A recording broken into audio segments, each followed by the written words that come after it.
Thanks for the feedback. The Science and Art of Receiving Feedback Well, by Douglas Stone and Sheila Heen. Picture this. A 17-year-old musician named Luke walks onto a massive stage. The spotlight's so bright he can barely make out the 5,000 faces staring back at him from his hometown crowd. But he can definitely see those 3 giant, glowing red X's at his feet. This is America's Got Talent. He's survived the auditions, and now he's performing for the judges. Taking a deep breath, he clutches his ukulele and pours everything he has into his performance. When the last note fades, the feedback hits him like a freight train. Judge Howard Stern leans into his microphone with theatrical flair and delivers this gem. "My mother made me play the clarinet." Your mother should never have let you play the ukulele. The audience erupts in laughter. Luke, completely stunned, stumbles off stage, where a camera crew immediately pounces, "How do you feel? What do you think about the judges' feedback?" Good question. How do any of us feel when we get feedback that's off base, unfair, and delivered like a punch to the gut? When it feels less like a gift and more like public humiliation? We've all been there. Maybe not on national television, but we've all experienced that sting. The performance review that felt totally unjust, the comment from someone we loved that cut way deeper than they meant it to, or the silent feedback of being picked last, or worse, not picked at all. Here's the thing. We're constantly swimming in an ocean of feedback, from grades on our papers to that look in a friend's eyes that says more than words ever could. And for most of our lives, we've been told the secret to navigating these waters is getting better at giving feedback. We send managers to training sessions, devour books on communication, memorize formulas for delivering difficult messages. We're always focusing on the person speaking, the giver. But what if we've had it completely backwards this whole time?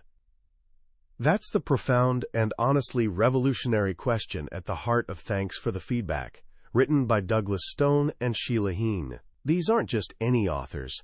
They're legal scholars from the Harvard Negotiation Project, the same brilliant minds behind the classic book, Difficult Conversations. They've spent decades working with everyone from corporate executives and world leaders to oil rig operators and astronauts. And they've uncovered something simple yet powerful. The real key to growth isn't becoming a better feedback giver. It's becoming a more skillful feedback receiver. Today, we're going to unlock this hidden skill together. I promise that by the time we're done, you'll see feedback not as a threat, but as an incredible, misunderstood superpower. You'll discover how to find priceless insight buried within even the clumsiest, most unwanted criticism. This isn't just about improving at your job or in your relationships. This is about taking control of your own growth for the rest of your life. It seems like receiving feedback shouldn't be this hard, right? After all, as humans, we're basically wired to learn.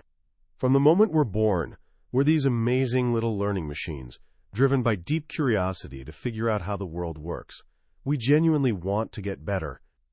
We want to grow, but there's another equally powerful human need constantly pulling us in the opposite direction. Our deep, fundamental longing to be loved, accepted, and respected exactly as we are right now. And that's where the paradox lives. The very act of someone giving you feedback, no matter how helpful they're trying to be, carries this implicit message. The way you are right now? Not quite good enough. And naturally, we bristle. We get defensive. Why can't you just accept me for who I am? Receiving feedback sits right at this collision point between 2 core human needs, our drive to learn and our longing for acceptance.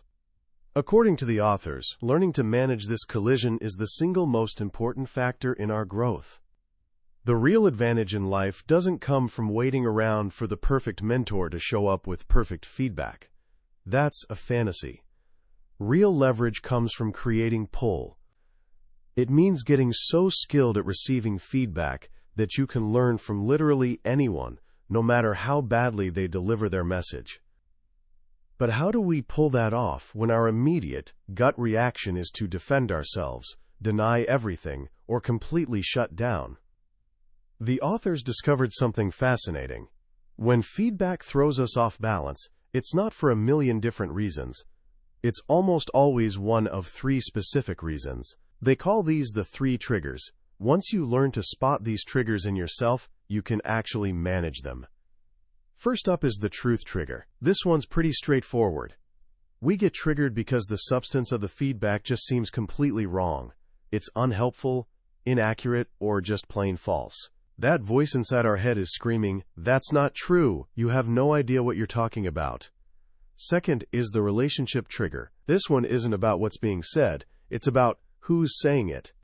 Our reaction gets shaped by our history with that person, whether we trust them, and how we feel they're treating us in that moment. The feedback itself might actually be spot on, but we can't hear it, because all we're thinking is, after everything I've done for you, this is what you've got to say to me. And third, running deepest of all, is the identity trigger. This one isn't about the feedback or the person giving it, it's about us. The feedback has shaken something fundamental. It's made us question who we are. It's rocked our sense of self. We feel overwhelmed, ashamed, completely off balance. Our identity story, that narrative we tell ourselves about ourselves, is under attack. And when that happens, learning becomes impossible. We're not trying to grow, we're just trying to survive. Understanding these three triggers is like having a detailed map of your own internal landscape. When you feel that sudden jolt of anger or wave of shame, you don't have to just react blindly anymore. You can actually pause and ask yourself, which trigger just got pulled? Is this about truth, relationship, or identity? Just naming it gives you the power to respond skillfully instead of instinctively. Let's dig into that first one, the truth trigger. It's probably the one we all know best. Someone tells you to be more of a team player, and your immediate thought is, I am a team player, that's just wrong. But the authors push us to make a crucial shift. Before we decide whether feedback is right or wrong, our first job is simply to understand it. We need to move from, that's wrong, to, tell me more. Because here's the thing, feedback isn't just one monolithic thing. When we use that word, we're often talking about three completely different types of communication, and we constantly get them tangled up. The authors ask us to separate them out: appreciation, coaching, and evaluation. Appreciation is simply about saying thank you. It's recognizing someone's effort and making them feel seen and valued. It motivates us and keeps us going. Coaching is about helping someone improve. Its whole purpose is to help you learn and grow into a better version of yourself. And evaluation is about telling you where you stand. It's a rating, a ranking, a verdict. It answers that burning question, how am I actually doing? We need all three types, but we constantly get our wires crossed. Imagine you've been working your tail off for your new boss, Rick, in a chaotic role following a company merger. You're feeling uncertain and invisible. What you really need deep down is some appreciation, just a simple acknowledgement of your effort. But when you finally work up the courage to ask for feedback, Rick gives you a detailed list of 12 things you could be doing better. That's coaching. It might even be genuinely good coaching, but because you were craving appreciation, it lands on you like a ton of bricks. You feel more invisible than ever. Or flip it around. Maybe you desperately want coaching because you're trying to get better at your new job, but all Rick says is, you're doing great, keep it up. That's appreciation and positive evaluation combined. Sure, it's nice to hear, but it doesn't actually help you grow. This is what the authors call a cross-transaction. You're essentially having two different conversations at the same time, and it inevitably leads to frustration and misunderstanding. The first step in handling a truth trigger is figuring out what conversation you're actually in. Are you looking for a pat on the back, some practical advice, or an honest grade? And equally important, what's the other person trying to give you? Just clarifying the purpose. Something as simple as, hey, are we talking about how I can improve here? Or are we talking about my year-end rating? Can untangle so much confusion. Here's a perfect example. A father takes his twin daughters, Annie and Elsie, to the park to practice batting. He gives them both the exact same advice, delivered in the exact same encouraging tone.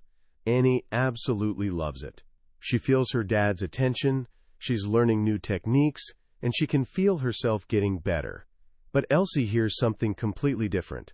She throws down the bat, stomps off the field and wails, "You think I'm not good enough!" The father was offering straightforward coaching, but Elsie heard it as evaluation, as a harsh verdict on her natural talent, not a helpful tip for improvement. We all do this constantly. A well-intentioned suggestion from a friend to call your mother can be heard as either a helpful reminder, coaching, or as a judgment that you're an irresponsible son, evaluation.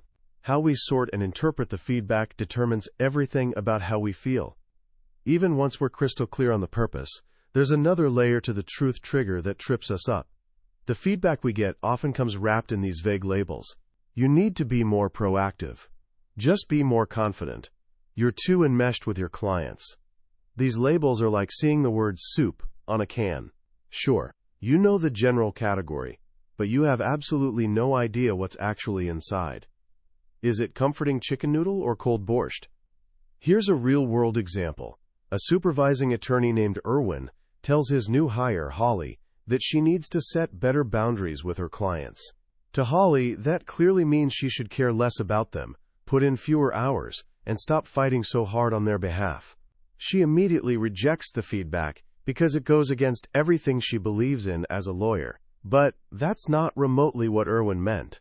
When he finally took the time to explain, he said, "Listen, I've seen clients ask you for money, and I've seen you give it to them. Don't do that.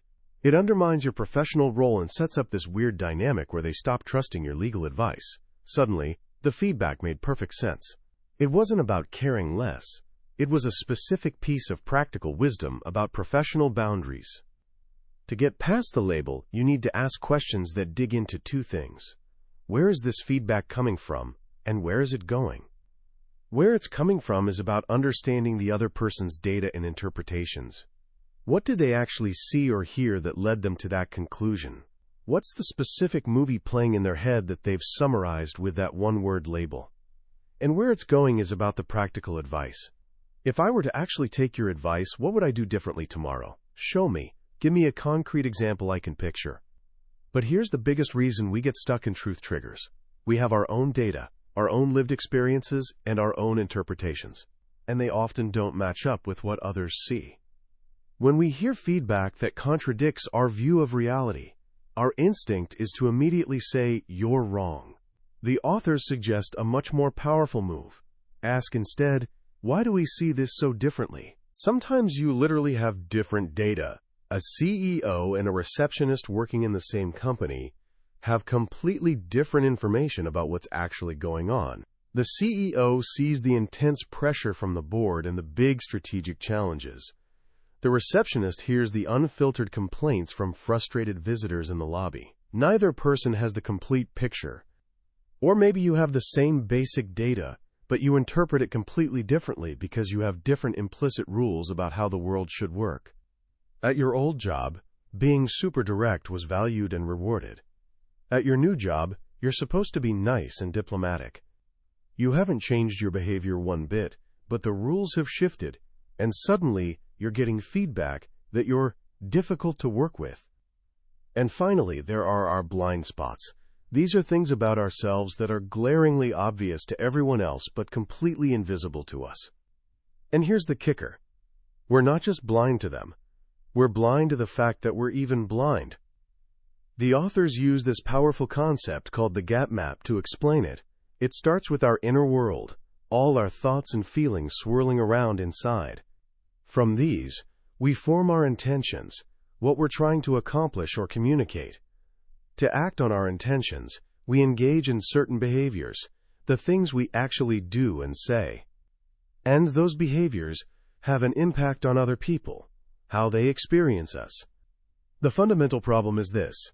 We judge ourselves based on our intentions, but other people judge us entirely based on our impact.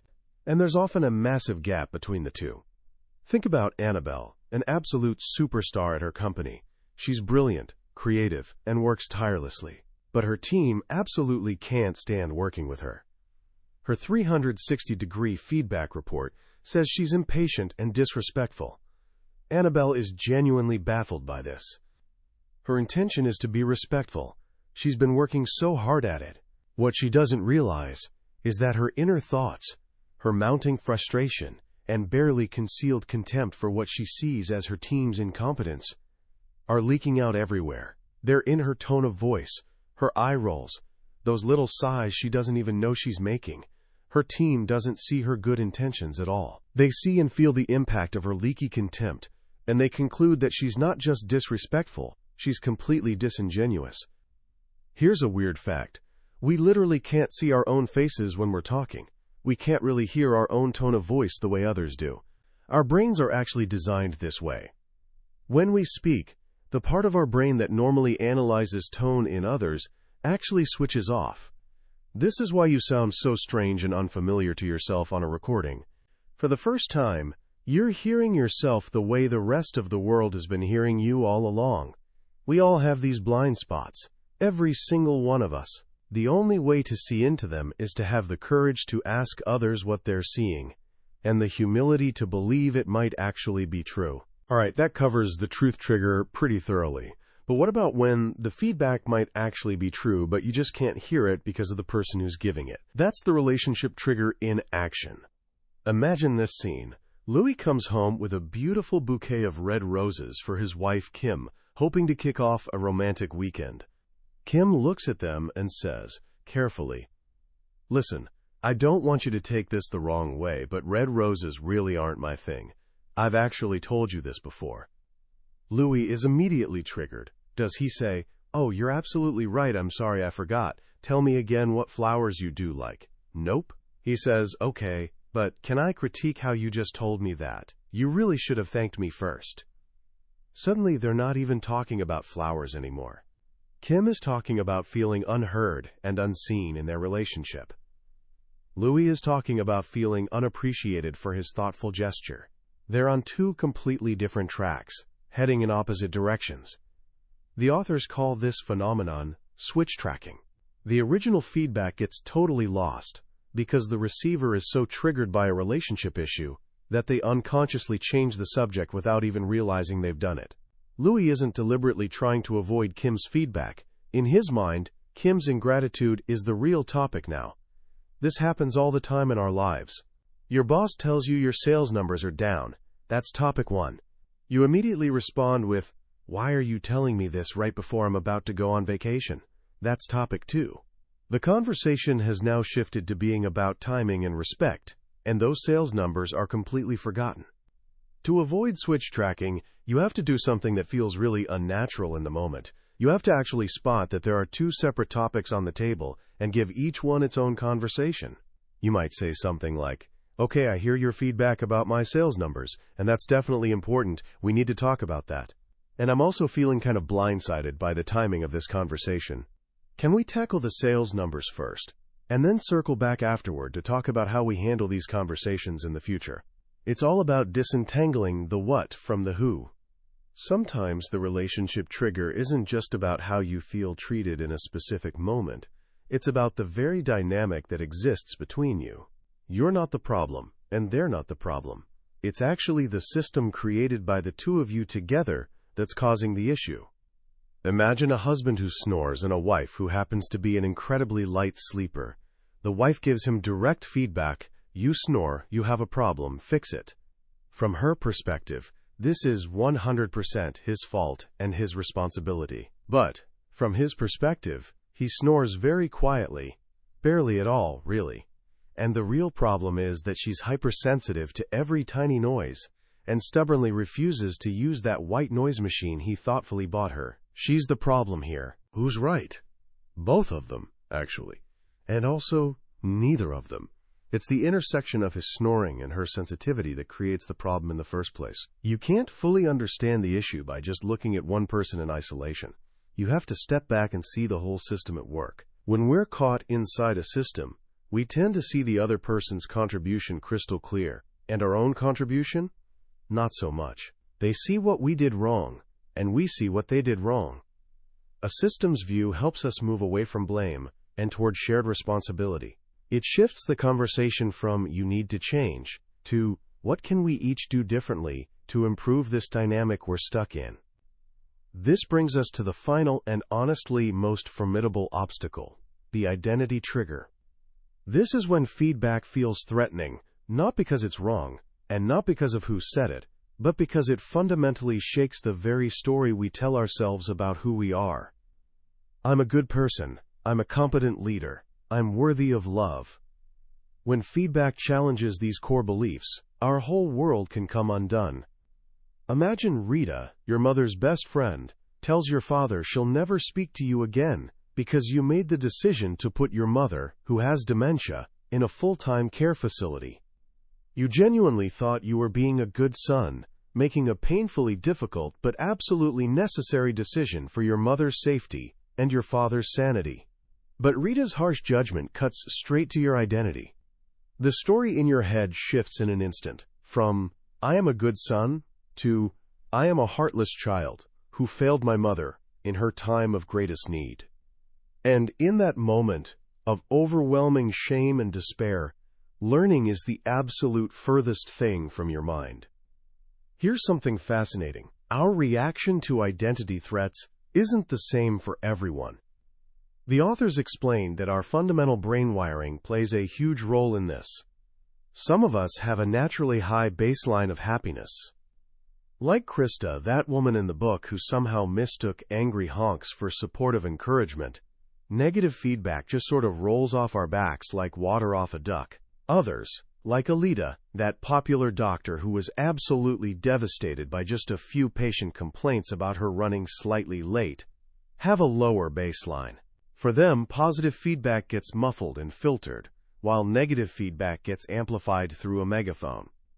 Our wiring also affects our swing, how far up or down we go emotionally in response to feedback, and our recovery time, how long it takes us to get back to our baseline. Some of us swing really wide and recover slowly. A single critical comment can genuinely ruin our entire week. Others barely budge at all and bounce back within minutes. This isn't about character strength or weakness. It's about biology. Understanding your own particular wiring can be incredibly liberating. It helps you say to yourself, okay, this is just how I'm built. My intense reaction right now isn't a sign that the feedback is actually a catastrophe. It's just a sign that my internal alarm system is naturally sensitive. But our wiring is only part of the story. The biggest factor we can actually control is the kind of identity story we tell ourselves. Stanford professor Carol Dweck's groundbreaking research is absolutely central here. She found that people tend to have one of two fundamental mindsets. A fixed mindset assumes that our character, intelligence, and abilities are basically static traits. We have a certain amount of each, and that's pretty much that. In this mindset, every situation becomes a test, and feedback is essentially a verdict. It's a judgment on how much of that trait we naturally possess. If you fail at something, it's because you're fundamentally a failure. A growth mindset, on the other hand, assumes that our abilities can be developed and expanded through dedication and hard work. In this mindset, feedback isn't a verdict on who you are. It's valuable information that helps you learn and improve. Failure isn't a judgment of your worth. It's simply an opportunity to grow. Imagine two kids working on puzzles. The fixed mindset kid does really well on the easy ones and feels smart and capable. But when the puzzles get harder and she starts to struggle, she gets increasingly frustrated and eventually just gives up. The feedback she's getting from the puzzle is essentially, "You're not smart enough for this." In her mind, she's in what the authors call the testing room. The growth mindset kid, however, actually gets excited when the puzzles get harder and more challenging. He literally says out loud, "Oh, good, I was hoping this would be informative." He's not in the testing room at all. He's in the learning room. For him, struggle isn't a sign of failure or inadequacy. It's simply the natural path to getting better at something. When you have a fixed identity, your story about yourself is incredibly brittle. I am a good son. Any feedback that contradicts that narrative threatens to shatter the whole story. To protect yourself, you either have to completely deny the feedback, Rita is wrong and frankly crazy, or let it absolutely destroy you. I am a terrible person who doesn't deserve love. A growth identity is so much more robust and resilient. It's more complex and nuanced. It says something like, I am a person who genuinely strives to be a good son, who loves his parents deeply, and who sometimes makes mistakes or faces impossible choices with no perfect answer available. That kind of identity can actually absorb Rita's painful feedback. It can find both the pain and the learning in it without completely collapsing. It accepts complexity as part of being human. You can accept that you will inevitably make mistakes, that you have complex intentions that are both selfless and selfish, and that you almost always contribute to problems in some way. Here's the liberating truth. You've been complicated and imperfect all along. So how do we actually put all these big ideas into practice? How do we take these concepts and use them in a real conversation when our heart is pounding and our defenses are shooting up like walls? The authors offer a handful of simple but powerful ways to get started. One is to name one thing. When you're feeling completely overwhelmed by a flood of feedback coming at you from all directions, just ask this simple question. Of everything we've talked about here, what's the one thing that would make the biggest difference for me to work on? This immediately simplifies the task and makes change feel actually manageable instead of impossible. Another approach is to try small experiments. You don't have to decide whether the feedback is right or wrong forever and always. Just try it out and see what happens. Your spouse thinks you should try yoga? You absolutely hate yoga. Fine.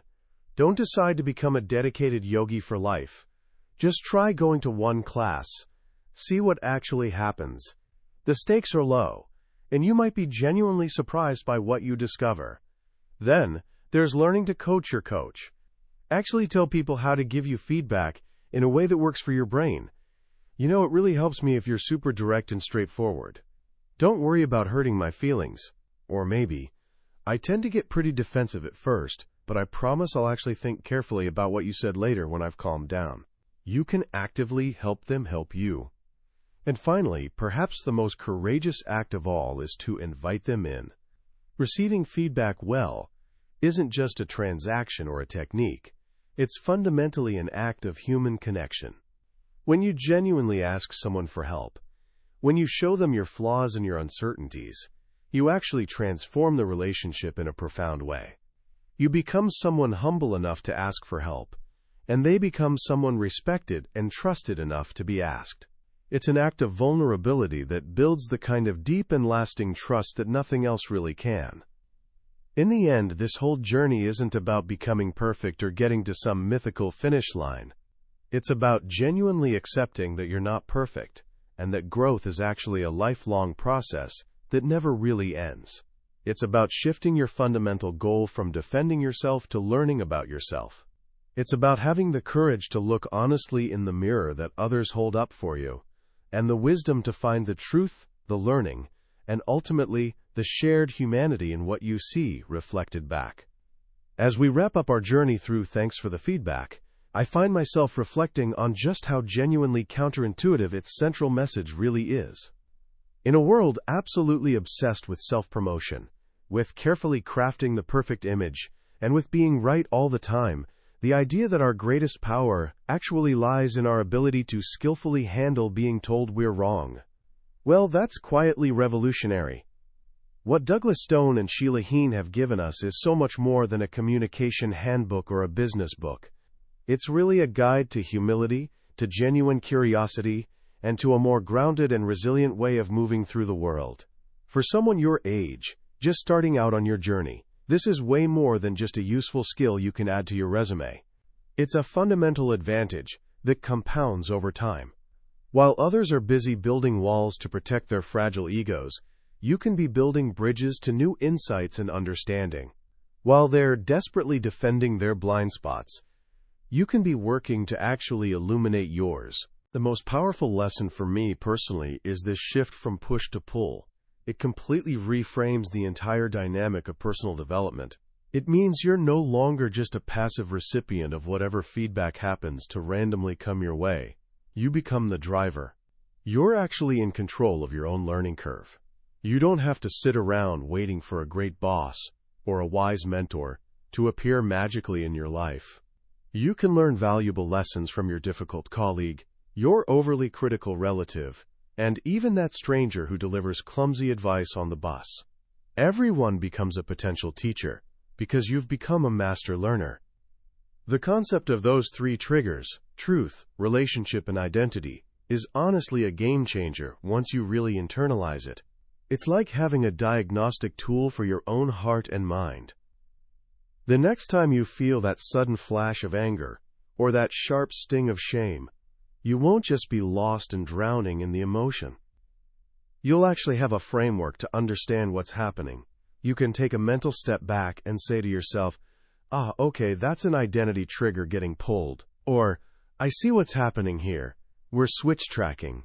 That moment of awareness creates this space between stimulus and response, and in that space lies your freedom and your capacity for real growth. If you were to take just one single thing from our conversation today and actually put it into practice this week, I would suggest this. Find one person in your life whom you genuinely trust and respect. It could be a parent, a teacher, a coach, a close friend, or a mentor. Go to them and ask this one simple but incredibly powerful question. What's one thing you see me doing, or maybe failing to do, that sometimes gets in my own way? Then, and this is the hard part, just listen. Don't defend yourself. Don't explain your reasoning.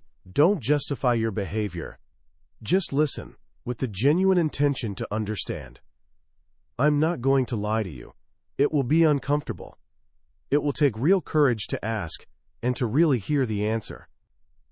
But I genuinely promise you that one conversation could unlock more actual growth than reading a dozen books on success. Because it's real, it's deeply personal, and it's the beginning of you taking the driver's seat in your own journey. That's the real power of creating pull. That was a summary of Thanks for the Feedback by Douglas Stone and Sheila Heen. We've explored the core ideas together today, but I'll be completely honest with you. A summary can only ever be a map of the territory. The real treasure, the real transformation, is found when you make the journey yourself.